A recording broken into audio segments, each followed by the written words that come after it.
प्रिय विद्यार्थियों, आज हम ईशावास्योपनिषद के 7वें मंत्र से अध्ययन प्रारंभ करेंगे कि यस्मिन् सर्वाणि भूतानि आत्म में अभूत विजानतः तत्र को मोहः कह शोकः एकत्वम अनुपश्यतः। कि यहाँ कहा गया है कि जिस प्रकार से ज्ञानी पुरुष जो है उसके लिए सारे भूत आत्मा जो है वो आत्मा ही हो गए, उस समय वो जो एकत्व है उस एकत्व को देखने वाले, एकत्व को जानने वाले, उसके लिए जो है सब उस विद्वान के लिए क्या शोक और क्या मोह हो सकता है। अर्थात शोक और मोह वो उसके लिए कुछ भी नहीं है। कि जो सदैव समस्त जीवों को जो है भगवान के समान गुण वाला देखता है, भगवान के समान गुण वाला मानता है, वही जो है उनका वास्तव में ज्ञाता होता है। तो ऐसे व्यक्ति के लिए तो क्या शोक और क्या मोह, उसके लिए तो ये दोनों जो है कुछ भी नहीं है, समान है। तो यस्मिन् विजानतः है कि जिस समय ज्ञानी पुरुष के लिए सर्वाणि भूतानि सभी भूत आत्मा एव अभूत, आत्मा ही हो गए, तत्र उस समय एकत्वम अनुपश्यत, एकत्व को देखने वाले उस विद्वान को क्या मोह है, क्या मोह कह शोक है, और जो है क्या शोक। अर्थात जिस समय आत्मस्वरूप में ही सभी भूत जो है परमार्थ रूप से, सभी भूतों में परमार्थ रूप से आत्मदर्शन के कारण आत्मा ही हो गए, अर्थात आत्मभाव ही को ही प्राप्त हो जाते हैं। उस समय उस आत्मा में कौन सा शोक और कौन सा मोह रह जाता है। कि शोक और जो मोह है वो तो काम और कर्म के बीच को नहीं जानने वाले को होते हैं। कि दुख, शोकग्रस्त होना और मोहग्रस्त होना, ये तो केवल वही होते हैं जो काम और कर्म का जो बीज बताया है, मूल, उसको नहीं जानने वाले हैं। और जो इसके मूल को जानने वाले हैं वो न तो शोक से दुखी होते हैं और न ही मोहग्रस्त होते हैं। तो कौन सा शोक और कौन सा मोह, कि उस अविद्या के कार्यभूत शोक और मोह जो है इन दोनों से जो है वो दूर रहते हैं। इससे जो है अनात्मज्ञ व्यक्ति को ही शोक और मोह होते हैं। जो आत्मज्ञ व्यक्ति है वह संपूर्ण जगत को आत्म रूप में जानता है। तो आत्म रूप में जानने के कारण न तो वो शोकग्रस्त होता है, न ही जो है वो किसी दुख से युक्त होता है। कि जब ये जो संपूर्ण जगत है वो परमात्मा का ऐश्वर्य है, और जब उस परमात्मा के विषय में सब कुछ जान लेते हैं, जब वो आत्मज्ञ हो जाता है, तो ऐसे आत्मज्ञ को न तो किसी प्रकार का शोक और न किसी प्रकार का मोह होता है। कि आत्मज्ञ व्यक्ति जो है वो सबको एक समान समझता है कि मेरी संपत्ति अनंत है, क्योंकि मेरी कोई भी वस्तु नहीं है।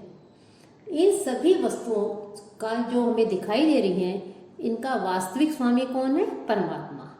तो जब इस प्रकार से जान लिया जाता है, तो जब केवल परमात्मा के लिए सारी वस्तुएं मानी जाती हैं कि ये सब जो है उस पर ब्रह्म परमात्मा की है, मेरा कुछ भी नहीं है, तो व्यक्ति जो है वो न तो शोक से दुखी होता है और न ही जो है किसी वस्तु के प्रति मोह से ग्रस्त होता है। सपर्यक शुक्रम अकायम अविरणम अस्नाविरम शुद्धम अपाविद्धम अपापविद्धम कवि मनीषी परिभू स्वयंभूर यथा तथ्यतः अर्थान वेदधात शाश्वतीभ्य समाभ्य है। अब ये जो आत्मा है, आत्मा का स्वरूप कैसा है, आत्मा किस तरह की है, उसके स्वरूप का, उसके गुणों का, उसकी विशेषताओं का जो है यहाँ पर एक तरह से वर्णन कर रहे हैं। कि आत्मा का स्वरूप क्या है। स शुक्रम, कि जो आत्मा है वह शुक्र है, वह सर्वगत, पर्यगात सर्वगत है, सब ओर गया हुआ है, सब तरफ जाने वाली है, आकाश की तरफ भी व्याप्त है और अन्य जो लोग हैं उस तरफ भी, वहाँ भी व्यापक है। तो वह आत्म तत्व है। शुक्रम अर्थात शुद्ध, अर्थात ज्योतिषमान, यानी आत्म तत्व जो है वो शुक्र है, ज्योतिषमान है, दीप्तिमान है, वाला है, प्रकाशमान है। काय वह जो है, काय अशरीर है अर्थात शरीर से रहित है। अकाय अकायम शरीर से रहित है कि वो जो है आत्मा जो है हमें शरीर रूप में दिखाई नहीं देती, वो बहुत सूक्ष्म तत्व होता है और जो है वो हर प्राणी के जो है अंदर विद्यमान रहता है, लेकिन वो जो है हमें दिखाई नहीं देता, तो वह अकाय है अर्थात शरीर रहित है। साथ ही साथ जो है वो अव्रणम, वो जो है अव्रणम अक्षत है, वो जो है लिंग जो है शरीर से रहित है और इसके साथ ही अव्रण है यानी अक्षत है। वह अस्नाविर है, अस्नाविर जिसमें स्नायु आदि नहीं हो उसे अस्नाविर कहे जाते हैं। कि अव्रण और अस्नाविर ये जो दो विशेषण बताए हैं, इन दो विशेषणों के द्वारा ही आत्मा जो है उसको सूक्ष्म शरीर, सूक्ष्म रूप माना गया है, उसे स्थूल शरीर के निषेध यहाँ पर किया गया है। साथ ही साथ जो आत्मा है वो आत्मा शुद्ध है, अपाप विद्धम और शुद्ध है, इसलिए जो है वो पाप आदि जो है उन पाप अविद्या रूपी जो पाप आदि है, मल आदि है, उनसे रहित है, पाप कर्म आदि से रहित है, धर्म अधर्म रूपी जो पाप है उनसे रहित है, धर्म से युक्त है, पाप से रहित है। साथ ही साथ पर्यगात अर्थात सब ओर से वो व्याप्त है, आकाश और अन्य लोकों में भी जो व्यापक रूप से है।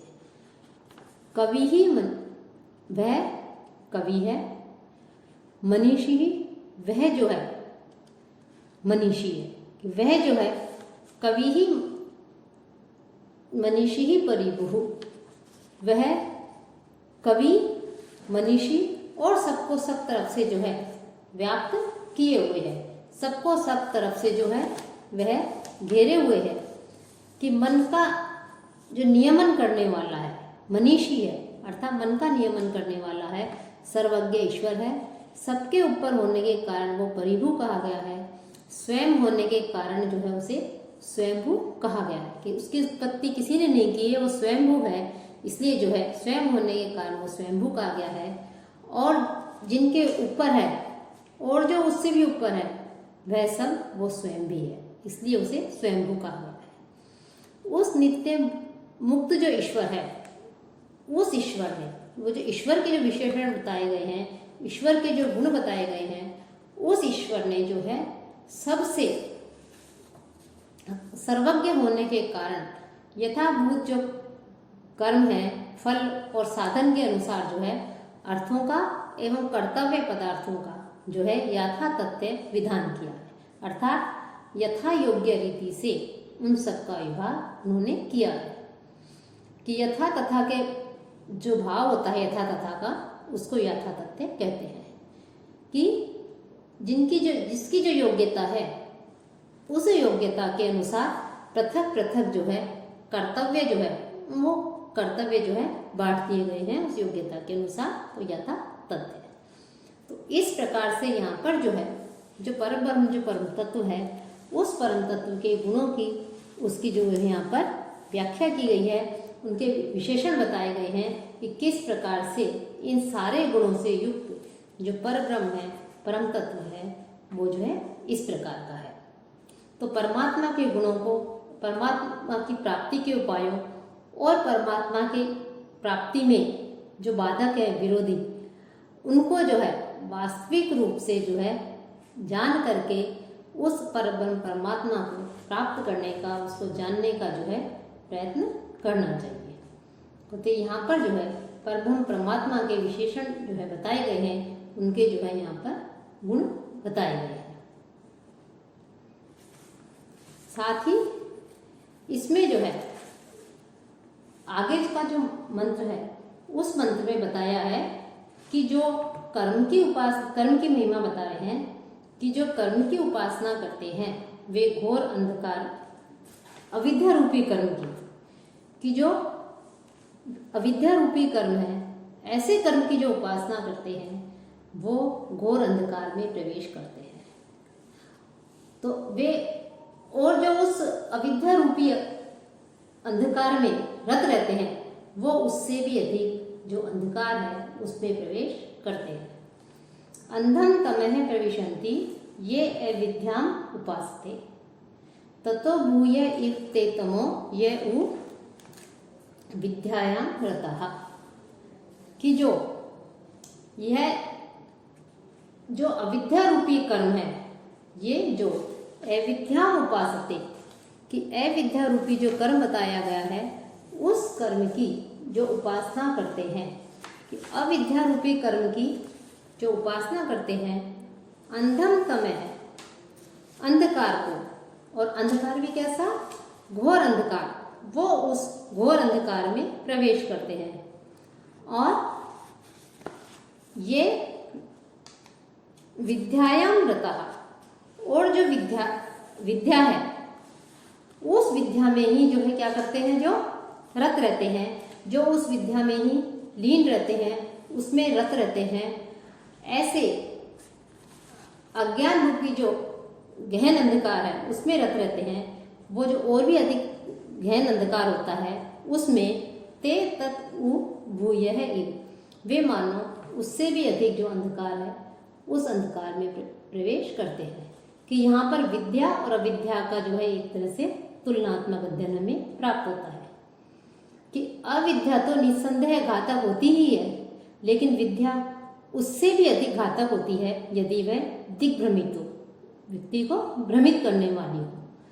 कि जो है व्यक्ति जो है अपने जीवन के जो सर्वांगीण महत्वपूर्ण अंग हैं, आध्यात्मिक जो अंग है उसका आध्यात्मिक जो ज्ञान है उसको छोड़ करके भौतिक जो उसकी उन्नति है, भौतिक प्रगति है, उस पर जो है सबसे अधिक वो ध्यान दे रहा है।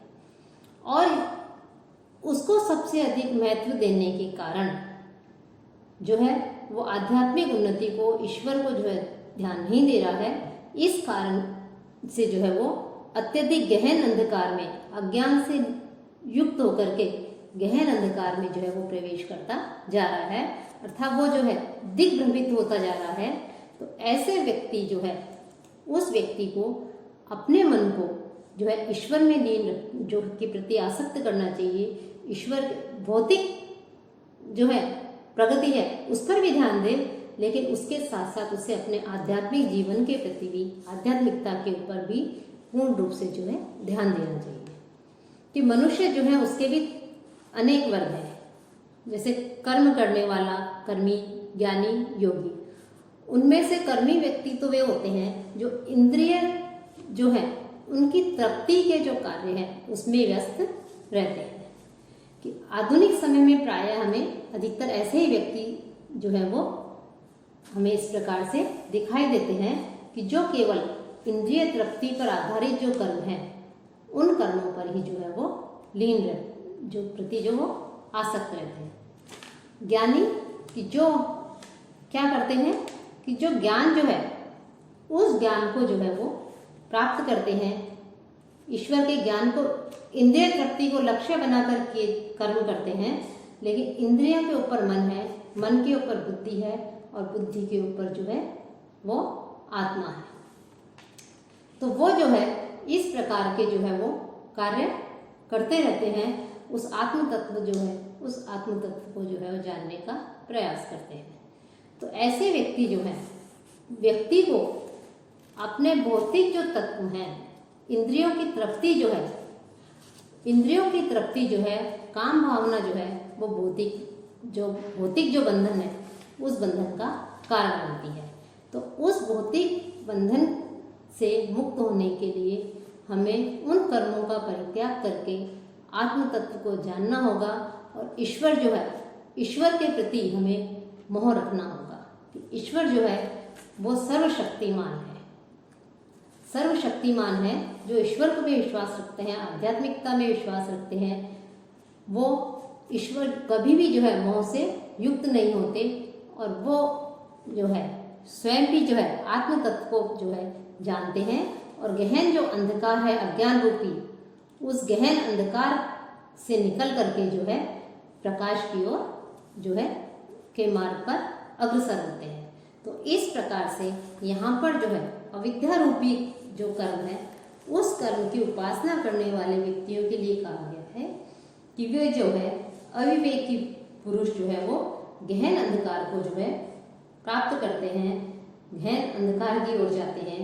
और जो ज्ञानी पुरुष हैं वो ज्ञानी पुरुष जो है आत्म तत्व को, ईश्वर को जो है प्राप्त कर लेता है, जो कर्मों के प्रति बहुत अधिक आसक्त नहीं होते और न कर्म फल के प्रति जो है वो आसक्त होते हैं। तो ऐसे व्यक्ति जो है अज्ञान रूपी अंधकार में प्रवेश कौन करते हैं, यहाँ बताया है कि जो अविद्या अर्थात विद्या से के अतिरिक्त जो कर्म हैं उनको केवल उपासना करते हैं, अर्थात तत्पर होकर के केवल कर्मों का ही अनुष्ठान करते रहते हैं, क्योंकि कर्म विद्या आत्म जो है वो आत्मज्ञान के विरोधी है। तो कर्मों का ही अनुष्ठान करना केवल तत्पर होकर के, किंतु उस अंधकार से भी कहीं अधिक गहन अंधकार में वो जब प्रवेश करते हैं, वो व्यक्ति प्रवेश करते हैं जो अपना कर्म करना छोड़ करके केवल विद्या ज्ञान में ही रहते हैं। तो विद्या एवं कर्म ये दोनों ही जो है आवश्यक हैं, लेकिन उनके लिए जो निर्धारित हैं उन कर्मों को करते हुए उनके प्रति आसक्त नहीं होते हुए जो है मोह से युक्त नहीं होते हुए व्यक्ति जो है जब अपने कर्मों को करता है तो वो व्यक्ति जो है उसे पारलौकिक और लौकिक जो फल है उन फलों की जो है वो प्राप्ति होती है। तो इस प्रकार से जो है वो मुमुक्षु जो है वो अपने कर्मों के द्वारा परमात्मा के स्वरूप, गुण, रूप, विभूति उसको जानकर के उपासना करता है, तब तो वो आत्म तत्व को प्राप्त कर लेता है। और परमात्मा को जो है के स्वरूप, गुण आदि को नहीं जान करके केवल जो है कर्मों की उपासना करता है, तो वो व्यक्ति जो है उस कर्मों के अनुरूप जो है फल इस कर्म बंधन से जो है वो युक्त रहता है।